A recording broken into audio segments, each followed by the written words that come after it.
Contract वाली बहू। नरेश की माँ अपने बेटे से मिलने दिल्ली आ रही है। इस बात का पता चलते ही नरेश के दिल में हलचल मच जाती है। नरेश अपनी माँ के स्वागत की तैयारी में लग जाता है। साथ ही उसे डर भी सताने लगता है कि उसकी माँ कहीं अपनी पुरानी जिद पर फिर से बैठ ना जाए। हे भगवान, इस बार बचा लो, अगले साल पक्का माँ की जिद पूरी कर दूंगा। तभी दरवाजे की घंटी बजती है। नरेश दरवाजा खोलता है तो सामने अपने मकान मालिक को देखकर हैरान हो जाता है, क्योंकि उनके साथ एक सुंदर सी लड़की भी थी। अब नमस्ते अंकल, कुछ काम था, मुझे बुला लेते।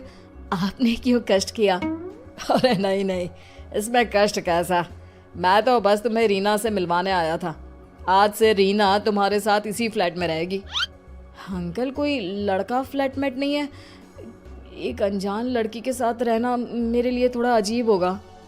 देखो नरेश, मैं तुम्हें पहले भी बता चुका हूँ कि इस फ्लैट में तुम्हें किसी ना किसी के साथ एडजस्ट करना ही होगा, या फिर तुम अकेले पूरे फ्लैट का किराया दे दो, मैं किसी को नहीं रखूंगा।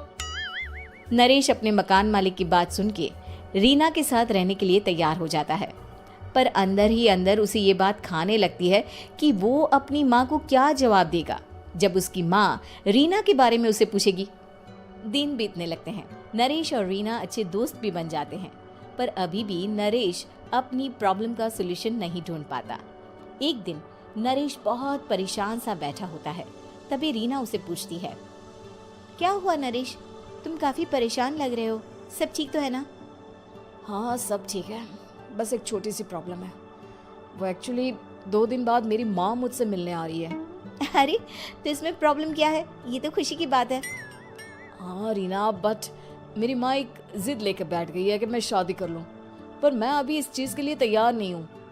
ऊपर से जब वो तुम्हें देखेगी तो 100 सवाल करेगी, क्या जवाब दूंगा? अरे इसमें कोई टेंशन वाली बात नहीं है, मेरे पास ना इस प्रॉब्लम का सलूशन है, जिससे ना तुम्हें शादी करनी पड़ेगी और ना ही तुम्हारी माँ मेरे बारे में कुछ पूछेंगी। रीना की बात सुनकर नरेश सोच में डूब जाता है। वो सोचता है कि रीना खुले ख्यालों वाली लड़की है, कहीं माँ को सच बता ना दे।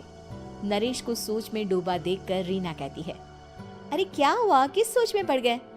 डोंट वरी, जैसा तुम सोच रहे हो ना वैसे कुछ भी नहीं है, मेरे पास एक प्लान है। मैं कुछ समझ नहीं पा रहा हूँ, कैसा प्लान? मैं समझाती हूँ। हम ना एक कॉन्ट्रैक्ट मैरिज कर लेते हैं। फिलहाल मेरे पास जॉब नहीं है, तो तुम इस रूम का किराया दे देना जब तक तुम्हारी माँ यहाँ रहेंगी, सिर्फ तब तक। और तुम अपनी माँ से कह देना कि मैं तुम्हारी पत्नी हूँ, इससे वो मेरे यहाँ रहने पर कोई सवाल भी नहीं करेंगी। अरे बात तुम्हारी ठीक है, पर माँ से झूठ बोलना, ना ना पापा, मैं ये रिस्क नहीं ले सकता। कोई और आइडिया दो ना तुम। देखो मंजूर हो तो बोलो, वरना सच बता दो, मुझे कोई प्रॉब्लम नहीं है। रीना की बात सुनकर नरेश सोच में डूब जाता है। बहुत सोचने के बाद जब उसे कोई रास्ता नहीं मिलता तो वो रीना के बताए हुए रास्ते पर चलने के लिए तैयार हो जाता है। वो रीना से बात करता है और अपनी माँ की पसंद और नापसंद के बारे में बताता है।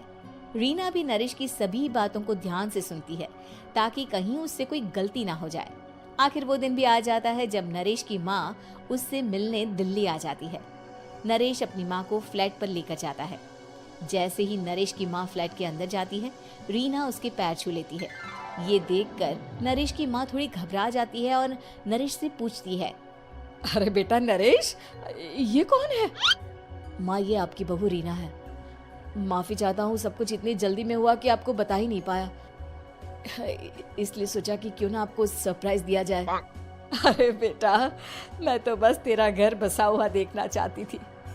हाँ बहुत अरमान थे अपनी इकलौती बेटी की शादी को लेकर, लेकिन कोई बात नहीं, शायद किस्मत को यही मंजूर होगा। ये कहते ही नरेश की माँ रीना को गले लगा लेती है। रीना बेटिया, मेरा बेटा ना थोड़ा नादान है, पर तुम काफी समझदार लगती हो और मैं जानती हूँ कि तुम इसका बहुत अच्छे से ध्यान रखोगी। माँ आप चिंता मत कीजिए, मैं सब संभालूंगी। नरेश की माँ अपने बहू और बेटे के साथ खुशी खुशी रहने लगती है। दिन बीतने लगते हैं। नरेश की माँ और रीना का रिश्ता बहुत मजबूत होता चला जाता है। वो दोनों सारा दिन एक साथ रहती और खूब बातें करती। इधर साथ रहते रहते नरेश और रीना भी एक दूसरे से प्यार करने लगते हैं। दोनों को इस बात का एहसास हो जाता है, फिर भी वो इस बात को छुपा कर ही रखते हैं। एक दिन नरेश की माँ और रीना शादी के बारे में बात करने लगते हैं। रीना बिटिया, ये तो नरेश ने मुझे बिना बताए शादी कर ली, वरना मैं तो अपनी इकलौती बेटी की शादी इतनी धूमधाम से करती कि सारी दुनिया देखती रह जाती। अच्छा माँ, आप ऐसा भी क्या करती नरेश और मेरी शादी में जो दुनिया देखती रह जाती? अरे बिटिया, एक माँ के अरमान तुम अभी नहीं समझोगी।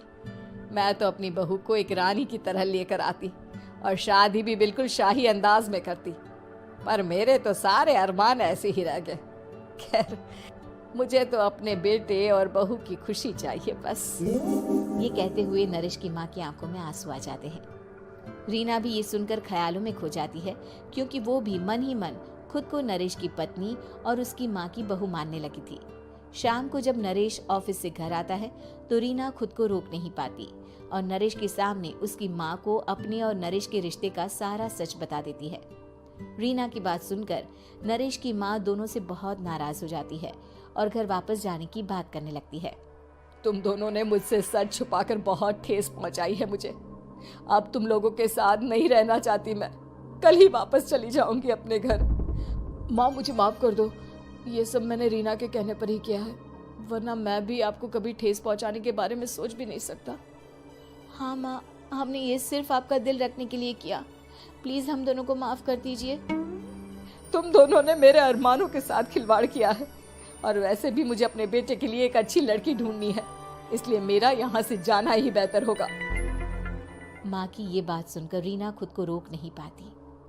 माँ, क्या मैं आपके घर की बहू बनने लायक नहीं हूँ? रीना की बात सुनकर नरेश हैरान रह जाता है।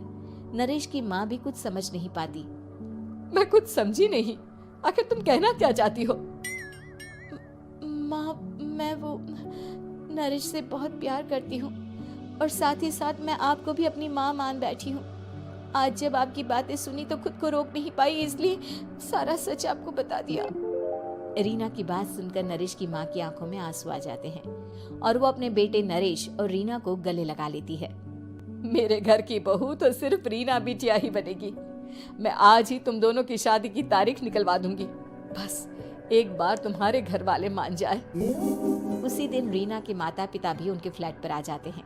दोनों परिवार आपस में बैठकर बातें करते हैं और शादी के लिए राजी हो जाते हैं। रीना भी कॉन्ट्रैक्ट फाड़ देती है और कहती है, सही मायने में मैं अब बहू बनूंगी, अब तक तो सिर्फ कॉन्ट्रैक्ट वाली बहू थी।